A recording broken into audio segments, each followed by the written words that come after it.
Supreme court practice and procedure committee का इजलास chief justice काजी ईसा की सरबराही में कुछ देर बाद होगा। जस्टिस मंसूर अली शाह का इजलास में शिरकत न करने का इम्कान। फ्लोर क्रॉसिंग से मुतालिक आर्टिकल 63 नजरसानी केस की समाअत आज फिर होगी। जस्टिस मुनीब अख्तर की बेंच का हिस्सा बनने से माजरत। चीफ जस्टिस काजी फायज ईसा का जस्टिस मुनीब अख्तर को बेंच का हिस्सा बनने के लिए कायल करने का फैसला। राजी न होने की सूरत में बेंच की तश्कील नौ की जाएगी।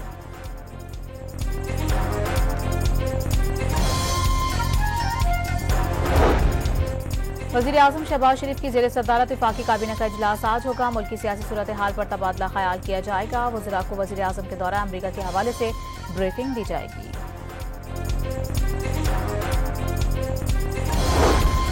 हुकूमत ने मुसलसल 5वीं बार पेट्रोलियम मसनूआत की कीमतों में कमी कर दी। पेट्रोल 2 रुपये लीटर सस्ता, नई कीमत 247 रुपये 3 पैसे मुकर्रर।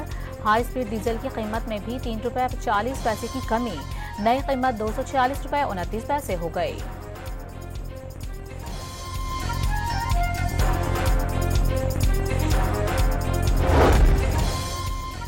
एफबीआर ने इनकम टैक्स गोशवारे जमा कराने की तारीख में 14 रोज की तौसी कर दी। टैक्स बार एसोसिएशन, ताजिर तंजीमों और आवाम की दरखास्त पर गोशवारे 14 अक्टूबर तक जमा करवाए जा सकेंगे। इसराइली फौज ने लेबनान में जमीनी ऑपरेशन का आगाज कर दिया। फौजियों की बड़ी तादाद टैंकों के साथ लेबनान में दाखिल। निहत्ते शहरियों के कैंपों पर बारूद की बरसात। कई बस्तियां फौजी छावनी में तब्दील कर दी गईं। शहरियों को इलाका खाली करने का हुक्म।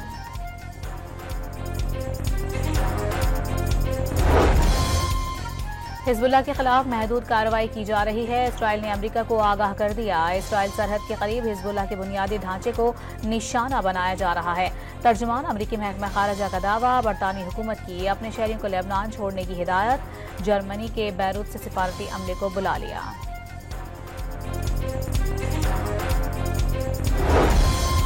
तुर्किया का अक़वाम मुत्तहिदा से गाजा और लेबनान में आलमी क़वानीन की खिलाफ वर्जियाँ जारी रखने की सूरत में इसराइल के खिलाफ ताकत के इस्तेमाल का मुतालबा। सदर रजब तैयब एर्दोगान को मुस्लिम ममालिक की जानिब से इसराइल के खिलाफ मजबूत मौक़िफ़ पेश करने में नाकामी पर अफसोस। जंगबंदी के लिए इसराइल के खिलाफ माशी, सिफारती और सियासी नौइयत के सख्त इक़दाम करने पर जोर।